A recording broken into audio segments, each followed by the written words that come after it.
اللہ رب العالمین اگر ہم نماز پر ہی غور کریں تو واضح طور پر فرماتے ہیں ایاک نعبد و ایاک نستعین، کہ ہم صرف تیری ہی عبادت کرتے ہیں اور تجھ ہی سے مدد چاہتے ہیں۔ لیکن جب مدد مانگنے کی باری آتی ہے، ہر نماز میں تو اللہ سے وعدہ کرتے ہیں، اللہ کو کہتے ہیں کہ ہم اس سے مدد چاہتے ہیں، لیکن جب ریئل لائف میں ایسا ہوتا ہے تو ہم غیر اللہ سے مدد مانگنا شروع کر دیتے ہیں۔ یا علی مدد کہتے ہیں، یا غوث مدد کہہ دیتے ہیں، نعوذ باللہ ہم غیر اللہ کو اللہ کی جگہ پہ رکھ دیتے ہیں اور ان سے مدد طلب کرنا شروع کر دیتے ہیں۔ حالانکہ رب العالمین ہمیں سکھلا رہے ہیں، ہمیں بتلا رہے ہیں کہ مدد کس کی طرف سے ہے؟ اللہ کی طرف سے۔ وَمَا النَّصْرُ إِلَّا مِنْ عِندِ اللَّهِ، مدد صرف اور صرف اللہ کی طرف سے۔ سورۃ الانفال پڑھ دیں، سورۃ الفاتحہ پڑھ دیں، پورے قرآن کا مطالعہ کر لیں، آپ کو پتہ چلے گا کہ رب العالمین نے مدد صرف اور صرف خود سے مانگنے کی اجازت دی ہے۔ رب العالمین کی طرف ہم ایسی باتیں کر دیتے ہیں کہ نعوذ باللہ جیسے رب العالمین نہ ہو، کوئی ہمارا ساتھی ہو۔ جیسے ہمارے ہاں مشہور ہے جی، اگر کسی افسر تک پہنچنا ہو تو نچلے طبقے کو ملنا پڑتا ہے، اور نچلے طبقے کی بھی ایسی کی تیسی اور افسروں کی بھی ایسی کی تیسی۔ یہ رب العالمین ہے جس نے ہمیں پیدا کیا ہے، اور وہ خود فرما رہا ہے وَإِذَا سَأَلَكَ عِبَادِي أَنِّي فَإِنِّي قَرِيبٌ، پیارے آقا صلی اللہ علیہ وسلم فرما دیجئے جب میرے بندے تجھ سے میرے بارے میں سوال کریں تو انہیں کہہ دے میں قریب ہوں۔ جب رب العالمین خود کہہ رہا ہے کہ میں قریب ہوں تو یہ افسروں کی یہاں پہ بات کہاں سے آ رہی ہے؟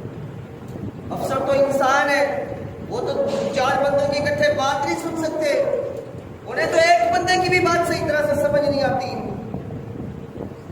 تو آپ رب العالمین کا مقابلہ ایسے لوگوں سے کر رہے ہیں، اور رب العالمین وہ ہے جو اربوں خربوں کی بات ایک وقت میں سننے پہ قادر ہے، جو تمہارے پاس ہے وَنَحْنُ أَقْرَبُ إِلَيْهِ مِنْ حَبْلِ الْوَرِيدِ، جو خود کہتا ہے کہ میں تمہاری شارب سے زیادہ قریب ہوں۔ جو ہمارے یہاں پر ہو تو ہم اس کے لیے وسیلے بناتے پھریں، تو پھر کیا ہماری عقلیں ماری گئی ہیں؟ کیا ہمیں اتنی بھی سینس نہیں ہے، اتنی بھی تمیز نہیں رہ گئی کہ ہم رب العالمین کے لیے وسیلے تلاش کرتے پھر رہے ہیں؟ حالانکہ وہ خود کہہ رہا ہے کہ میں تمہارے قریب ہوں۔ جب رب العالمین نے خود بتلا دیا، خود کہہ دیا میں قریب ہوں، تو پھر یہ وسیلے کیوں؟ انسان، یا ایھا الانسان ما غرک بربک الکریم، اے انسان تجھے کس چیز نے دھوکے میں ڈال رکھا ہے تیرے رب کریم سے؟ تو غور کرنے کی بات ہے، یہ بات غور طلب ہے۔ اگر ہم چاہتے ہیں کہ ہم دنیا اور آخرت میں کامیاب ہو جائیں تو پھر ہمیں رب العالمین کو ویسے ہی ماننا پڑے گا جیسے رب العالمین نے ماننے کا حکم دیا ہے۔ اور اگر ہم یوں ہی رب العالمین کے ساتھ شرک کرتے رہے اور ہم مانے بھی نہ، ہم کہیں نہیں ہم تو صحیح ہیں، ہم جو کر رہے ہیں وہ حق ہے، رب العالمین کی بات کو جھٹلا دیں، رب العالمین کی بات کو نہ مانے، رب العالمین خود قرآن کریم کے اندر فرما رہے ہیں وَمَا يُؤْمِنُ أَكْثَرُهُم بِاللَّهِ إِلَّا وَهُمْ مُشْرِكُونَ، کہ ان ایمان لانے والوں میں سے اکثر مشرک ہیں، وہ اللہ کے ساتھ شرک کرنے والے ہیں۔ یہ کن کو کہا جا رہا ہے؟ ایمان والوں کو، جو ایمان لانے والے ہیں۔ یہ کافروں کو نہیں کہا رب العالمین نے کہ وہ مشرک ہیں، بلکہ ایمان والوں کو کہا ہے کہ اکثر ایمان لانے والے شرک کر رہے ہیں، اور آج ہم مانتے بھی نہیں ہیں۔ ہم سے تو مشرکین مکہ سے ہی تھے، کم از کم وہ مانتے تھے کہ یہ رب العالمین کیا ہمارے سفارشی ہیں۔ ہم کیا کہتے ہیں؟ ہم کہتے ہیں جی اللہ بغیر سفارش کے نہیں سنتا۔ پھر کافروں اور ہمارے اندر فرق کیا رہ گیا؟ ہم نے کیا فرق چھوڑا کافروں اور اپنے درمیان میں؟